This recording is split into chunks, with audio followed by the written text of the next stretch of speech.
Muy buenas noches para todos. Mi nombre es Daisy Janet Buitrago Cufiño, integrante del grupo 108, conformado por Jason Eliezer Ojeda, Oscar Soler Salinas, Jason Esnes de Castellano y Hernán Alonso Ramírez, del curso de Estática y Resistencia de Materiales de la Universidad Nacional Abierta y a Distancia, bajo la tutoría del ingeniero Diego Alejandro Alarcón.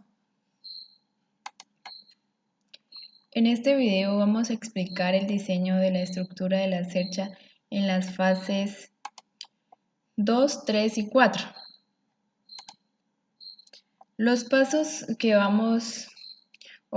utilizamos son los siguientes: selección de tipo de cercha, evaluación de las cargas externas que soportó la estructura, calcular las fuerzas internas, calcular y clasificar los esfuerzos y por último verificar. Para el tipo de selección de cercha, a través del material compartido en el curso podemos darnos cuenta que existen diversos tipos de estructuras utilizados para soportes de cubiertas. Algunas de ellas son, mira, acá tenemos 9 tipos de cercha, entre ellas están home, prat, abanico. El paso para diseñar una cercha para cubierta es seleccionar el tipo de estructura que se va a trabajar. Para el ejemplo que se desarrollará en el presente tutorial se usará esta estructura, como vemos acá, de tipo abanico. Para el diseño de la cercha, el área a cubrir corresponde a un terreno rectangular de 12 metros de frente por 24 de fondo. Las cerchas tendrán una separación de 3 metros entre sí. Las cerchas tendrán una pendiente de 25 grados, un ángulo de 25 grados y se construirán con perfil de acero estructural A36, ángulo de piernas iguales L64 por 64 por 9.5.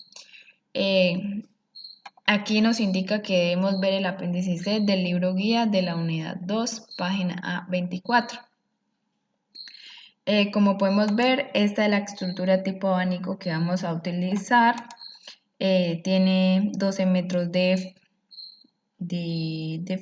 frente por 24 metros de fondo y una separación de 3 metros entre sí de las cerchas.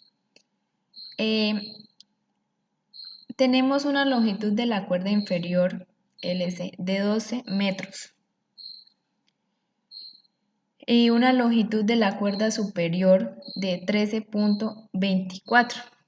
¿Cómo la sacamos? Entonces, de las 12 metros de frente, lo dividimos por el coseno del ángulo, que en este caso es 25 grados, y nos da 13.24 metros.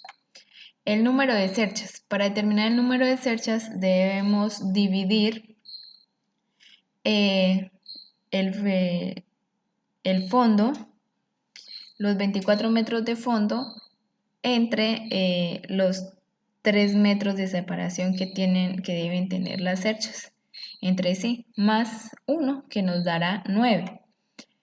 El área de influencia es de 39.72 metros cuadrados. ¿Cómo lo sacamos? Entonces, de la longitud de la cuerda superior, que es 13.24, lo multiplicamos por 3 y nos da 39.72.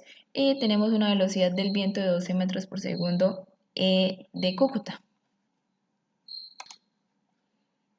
Bien, ahora tenemos las características de los elementos. Tenemos aquí las características del ángulo de piernas iguales L64 por 64 por 9.5, que lo tenemos acá, que son los ángulos enfrentados, que nos da un total de 17.4 kilogramos sobre metro. Tenemos el perfil de los ángulos enfrentados, que es sobre los que vamos a trabajar. Aquí tenemos el apéndice, donde nos muestra los ángulos de las piernas iguales, que es esto mismo que nos que nos mostramos acá. Y tenemos la distancia entre correas, que para este caso vamos a trabajar el número 5, como se indica acá y como nos indica acá.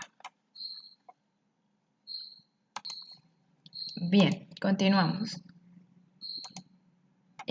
Para la evaluación de las cargas externas que soportará la estructura, entonces en este paso se deben analizar todos los tipos de fuerzas externas que van a actuar sobre la cercha, las cuales son las cargas vivas y las cargas muertas. Las cargas vivas, que corresponde a la masa de una persona por metro cuadrado a través del área de influencia de la cercha. Y las cargas muertas, que en este caso son el peso de la cercha, el peso de las tejas, el peso de las correas y la carga por viento. Para el cálculo de las cargas y la distribución, entonces con la información recolectada determinamos las cargas vivas, que nos da 27.275.724 newton. Y luego calculamos las cargas muertas bajo el peso propio de la cercha, el peso de las correas, el peso de las tejas, las cargas de viento y la carga total. Para el peso propio de la cercha lo que hacemos es que la sumatoria de la longitud de las barras la multiplicamos por la densidad lineal del perfil seleccionado y luego lo multiplicamos por la gravedad para que nos dé un total de 7.428.944 newton. En el peso de las correas, la sumatoria de la longitud de las correas la multiplicamos por la densidad lineal de la celosía y luego la multiplicamos por la gravedad y nos da 1765.8 newton. En el peso de las tejas, el número de las tejas en el área de influencia la multiplicamos por el peso de la teja y por el peso de la teja y por la gravedad y nos da 4.963.12 newton. Aquí las cargas del viento nos da un total de 2.384.2 newton. De donde Cm obtenemos 16.541.064 newton. Y la carga total la carga total es de 88